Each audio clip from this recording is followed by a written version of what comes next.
places, worn out places, worn out faces, bright and early for their daily races, going nowhere, going nowhere. Their tears are filling up their glasses, no expression, no expression. Hide my head, I wanna drown my sorrow. No tomorrow, no tomorrow. And I find it kind of funny, I find it kind of sad. The dreams in which I'm dying are the best I've ever had. I find it hard to tell you, I find it hard to take. When people run in circles, it's a very, very mad world. Mad world. Nobody knows. Children waiting for the day they feel good. Happy birthday, happy birthday. And feel the way that every child should. Sit and listen, sit and listen. Very nervous, no one knew, no one knew. Teacher, tell me what's my lesson. Look right through me, look right through me. And I find it kind of funny, I find it kind of sad. The dreams in which I'm dying are the best I've ever had. I find it hard to tell you, I find it hard to take. People run in circles, it's a very, very mad world.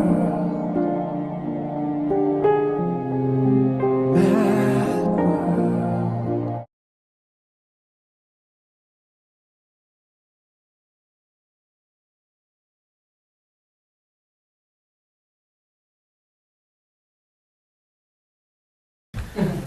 I have a quick question. Usually when there's controversial issues like the Palestine-Israeli conflict, which I've personally been following for most of my adult life, I like to refer to the human rights record on this issue, for any controversial issue. Okay. So, Human Rights Watch. If I could just, if you mind me, just a small quote. December 19, 2010, just 3 months ago. Quote, Palestinians face systematic discrimination merely because of their race, ethnicity, and national origin. In other words, apartheid. Depriving them of electricity, water, schools, and access to roads where nearby Jewish settlements enjoy all these state-provided benefits. Further on, while Israeli settlements flourish, Palestinians under Israeli control live in Iraq not just separate, not just unequal, but sometimes even pushed off their lands and out of their homes.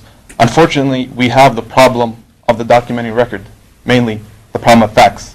And that's a straight contrast to all the rosy picture you paint, integrating Arabs in the economy. And this is not just Human Rights Watch. Amnesty International, B'Tselem, Israeli Center, they all come to the same conclusion. How could you tell me that there's not an apartheid system in Israel today? Well, I can tell you that regarding the human rights organization, we have problems with the systematically negative attitude towards Israel. And the problem is dealing with the structure of these organizations. Because these organizations supported by states, by the political way, and they are systematically criticizing Israel. Everything that happens, they criticize Israel.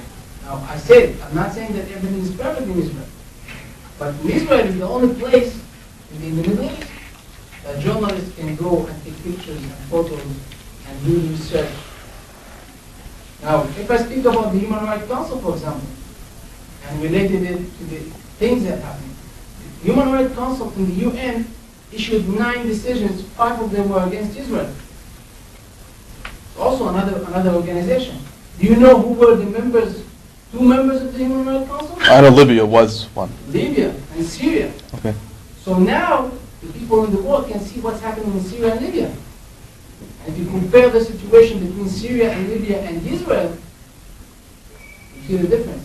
So there is a basic problem with the organization, and their report is based on a political background. Could you recommend one human rights organization that I could follow that you recommend is a good one that I could trust? Do you recommend just one? One human rights? Yes, that I could follow and avoid all this propaganda by Human Rights Watch, Amnesty, and B'Tselem. No, unfortunately I can't. None. Oh, okay. Thank you.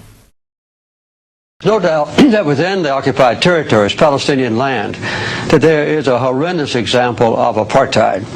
Persecution of the Palestinians now under the occupied territories is under the occupation forces is one of the worst examples of human rights deprivation that I know. What did you see with your own eyes when you went there? Well, I saw the destruction of the only flour-producing factory in Gaza. I saw fields ploughed up by Israeli tank bulldozers.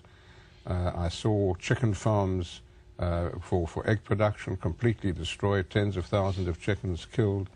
I met with families who lost their loved ones in homes in which they were seeking shelter from the Israeli ground forces. I had to have the very emotional and difficult interviews with fathers whose little daughters were killed, whose family were killed, one family over 21 members killed by Israeli mortars. So it was a very difficult investigation which will give me nightmares for the rest of my life. Nightmares for the rest of my life. Nightmares for the rest of my life.